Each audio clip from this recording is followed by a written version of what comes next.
Thank you very much سر. اب میں request کروں گا ممبر پاکستان بار کونسل جناب شفقت محمود چوہان صاحب سے کہ سر کائنڈلی آئیں اور اپنے خیالات کا اظہار کریں.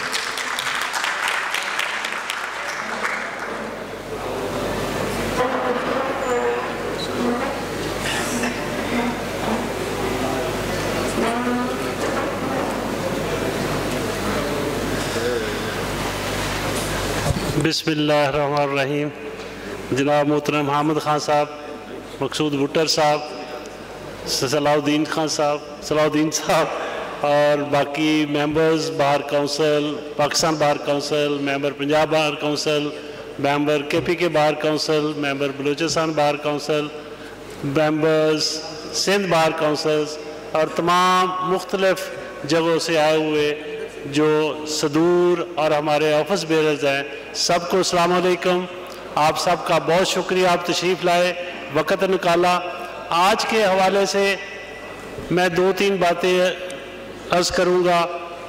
ایک تو یہ ہے کہ جو ہمارا کنونشن چلتا آ رہا تھا، اس کنونشن کی کچھ غرض و غایت ہم نے بڑی آب و تاب سے شروع کی تھی سندھ ہائی کورٹ بار سے، اور جب ہم نے وہاں سے شروع کیا، وہاں کا ہم نے ایک باقاعدہ ریزولوشن دیا جس میں تمام بارز نے اس کو سائن کیا.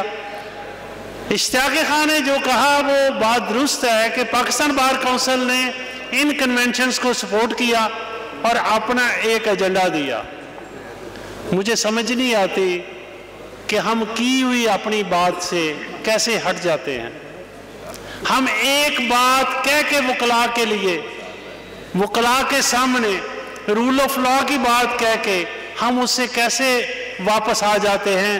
یہ ہمت کس میں ہے مجھے نہیں پتا، لیکن ہم جہاں تھے وہاں ہیں اور وہیں رہیں گے.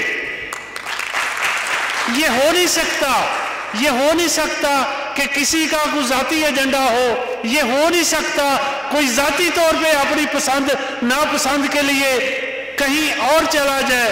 لیکن ہمارے یہ لوگ ہیں جو رول آف لا کے لیے ہیں وہ وہیں کھڑے ہیں. اور آپ کو یہ بھی میں بتا دوں کہ بار کا ہر ممبر اس چیز کو اپریشیٹ کر رہا ہے کہ جو رول آف لا کی بات ہے، جو کنونشن کا ایجنڈا ہے، اس کو تمام وکلا کی باقاعدہ پوری طاقت کے ساتھ ایک تائید حاصل ہے، اور جو اس سے ٹکرانے کی کوشش کرے گا وہ خود اس میں بہہ جائے گا، اس کو اس کا فائدہ نہیں ہو سکتا. بات یہ ہے کہ یہ جو ایجنڈے میں بات کی گئی، ہم نے یہ کہا کہ یہ جو سینیئرٹی پرنسپل ہے، یہ خان صاحب نے بھی بات کی، ہماری جو ریزولوشن ہے وہ بھی آ جائے گی. تو جو سینیئرٹی، یہ کہا جاتا ہے جی سینیئرٹی پرنسپل میں کچھ مسائل ہو سکتے ہیں، کوئی ایک بندہ ایسا آ سکتا ہے جو پتہ نہیں اس سسٹم کو اکیلا ہی وہ ختم کر جائے گا. تو بھائی ہم یہ نہیں کہتے، ہم کہتے ہیں کہ اگر آپ نے کسی کو بائی پاس کرنا ہے تو بتائیں، ریزن دیں. سارا دن کہتے ہو کہ ایک نیچے سے جو بات آتی ہے کہ بھئی یہ آرڈر پہ ریزن نہیں ہے، اس پہ وجوہات نہیں ہے، سیٹ اسائڈ. تو آپ کہیں کسی دوست کو اگر بائی پاس کرنا چاہتے ہو تو ہائر جوڈیشلی کے لیول پہ سپریم کورٹ میں اپوائنٹمنٹ کے لیے، سپریم کورٹ میں ایلیویشن کے لیے تو آپ کو ریزن ہی نہ بتائیں. اور یہ بات ربیہ بہن نے یہ درست کی ہے، ایک جینڈر کے سبجیکٹ کو استعمال کیا گیا اپنی ذاتی پسند اور ناپسند کے لیے.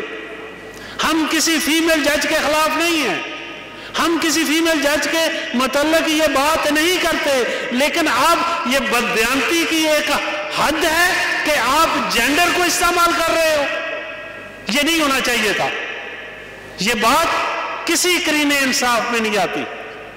ہاں دوسری ایک اور بات، محترم چیف جسٹس پاکستان، مجھے یقین کرو افسوس ہوتا ہے کہ ان اکابرین پہ، صدر سپریم کورٹ بار اور پوری ایگزیکٹو پہ، کہ جب انہوں نے وہاں گھوڑے نچوائے ہیں ایک سپریم کورٹ کے چیف کو، اس پہ ڈوب مرنے کا مقام نہیں ہے. ایک کونسلر کو بلا کے اس کے انداز کو اور سپریم کورٹ کے صدر کے انداز میں فرق ہی نہیں رہا. ہم کہاں جا رہے ہیں؟ ہم کیا سوچ رہے ہیں؟ ہم کیا سمجھتے ہیں کہ کیا ایک صدر سپریم کورٹ بار اس کو ایک چیف جسٹس کو گھوڑے نچوا کر راضی کرنا پڑا؟ یہ کیا چیز ہے؟ ہم بھول گئے ہیں اس چیز کو. وہاں یہاں تک ہے کہ وہاں پیسے پھینکے گئے. یار خدا کے لیے اس پروفیشن کو ایک شرفاء کا پروفیشن رہنے دو. خدا کے لیے اس کو شرفاء کا پروفیشن رہنے دو. ہم دیکھتے تھے جب ہم پروفیشن میں آئے تھے تو یہ اس میں ایک رسپیکٹ ہوتی تھی, ریگارڈ ہوتا تھا. اور سپریم کورٹ کا صدر, سپریم کورٹ کا سیکریٹری, اس کا کیا لیول ہے, اس کو اپنے مقام کا پتہ ہی نہیں ہے کہ آپ ایک چیف جج کو راضی کرنے نکلے ہو. اور چیف جج وہ جس کے اگینسٹ ہم نے باقاعدہ کنونشن شروع کیے ہوئے ہیں. بار ایک یونٹی کے ساتھ کنونشنز لے کر چل رہی ہے. ہمارا ایک موقف ہے, اس موقف کا ایک بندے سے کوئی واسطہ نہیں, کسی ایک گروپ سے کوئی واسطہ نہیں, کسی ایک بار سے کوئی واسطہ نہیں. وہ تمام لیگل فریٹرنیٹی کی ریکوائرمنٹ ہے. اور اگر آج اس کو سبوتاژ کیا جا رہا ہے تو میں سمجھتا ہوں یہ ہمیں سوچنا ہوگا.